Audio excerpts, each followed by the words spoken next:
अस्सलाम वालेकुम, कैसे हैं आप सब? उम्मीद करते हैं आप सब ठीक-ठाक होंगे। जी, तो गर्मियाँ उरूज पर हैं और मेरे ख़्याल से इस सख्त गर्मी में दूध का बचना बहुत मुश्किल है। तो आम तौर पर क्या होता है कि दूध जो है वो फ्रिज में भी पड़ा ख़राब हो जाता है। अगर आपके साथ भी ऐसा हो चुका है, आपका दूध ख़राब हो चुका है, तो आपको टेंशन लेने की कोई बात नहीं है।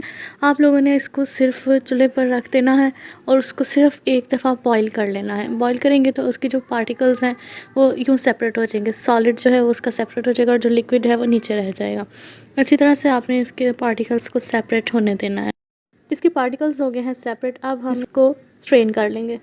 स्ट्रेन करने के लिए हमने वही अपना पुराना तरीका इस्तेमाल करना है। हमने एक दुपट्टा ले लेना है जो कि नेट का होना चाहिए। उसको हमने सिंक के ऊपर सजा लेना है और ये जो हमारा मिक्सचर था इसके अंदर हम डालते जाएँगे और अच्छी तरह से इसको हम फ़िल्टर कर लेंगे। जी, तो फ़िल्ट्रेशन के बाद हमने इसको अच्छी तरह से वॉश कर लेना है। ये बहुत जो है ना इम्पोर्टेंट स्टेप है। अगर आप इसको अच्छी तरह से वॉश नहीं करेंगे तो इसके अंदर से दूध की स्मेल जो है वो ख़त्म नहीं होगी, ठीक है। अच्छा जी, इसको अच्छी तरह से वॉश करने के बाद आप लोगों ने इसकी एक पोटली बना लेनी है और इसकी एक प्यारी सी घेरा लगा देनी है, नोट बना देनी है और इसको फिर हमने हैंग कर देना है। हैंग करेंगे हम यहाँ पर 1 घंटे के लिए। उसको अच्छी तरह निचोड़ने के बाद हम हैंग करेंगे। काफ़ी ज़्यादा निचोड़िएगा नहीं, ये ना हो कि उसके अंदर से उसके पार्टिकल्स ही निकलना शुरू हो जाए। पोटली को हमने तकरीबन 1 घंटा हैंग किया था। उसके बाद हमने खोल के इसको अच्छी तरह से मैश कर लिया है, स्मूथ कर लिया है और इसकी अच्छा सा हमने डो तैयार कर लिया है। अच्छा देखिएगा, अब यहाँ पर बहुत सी लड़कियाँ लोग जो हैं वो मिस्टेक कर जाती हैं। वो क्या करती हैं कि इसको अच्छी तरह से जो है ना मसलती नहीं हैं, उनके जो लम्प्स हैं वो ख़त्म नहीं करती हैं।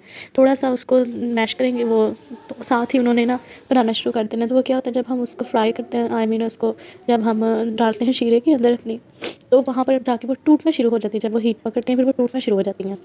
बॉल्स बना के हमने एक साइड पे कर दिए हैं। यहाँ पर हम उसका शीरा बना रहे हैं। शीरे के लिए हमने 1 कप जो है वो वाटर लिया है और इसके अंदर हमने 3 टेबलस्पून हमने शुगर ऐड कर लिया है।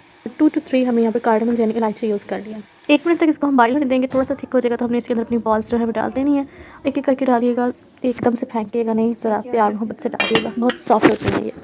करके इसको हम 5 मिनट्स तक छोड़ देंगे, तब तक हम इसकी अपनी रबड़ी तैयार कर लेंगे। रबड़ी के लिए हमने 2 कप जो है वो मिल्क ले लिया है। उसके अंदर हमने पिस्ताशियो ऐड किए हैं और आप अपनी पसंद के ड्राई फ्रूट्स यहाँ पर ऐड कर सकते हैं।